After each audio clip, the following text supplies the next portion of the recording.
जाणारी जलद लोकल आहे।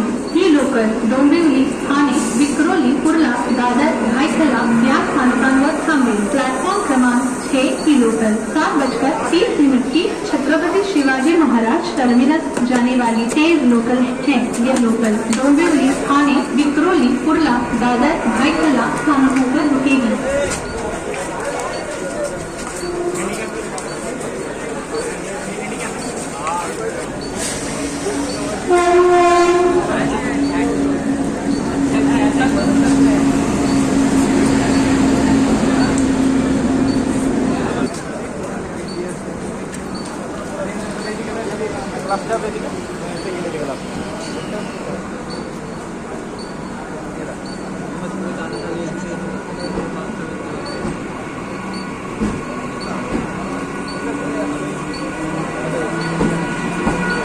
या स्थानकांवर थांबेल। 7:34 की छत्रपति शिवाजी महाराज टर्मिनस जाने वाली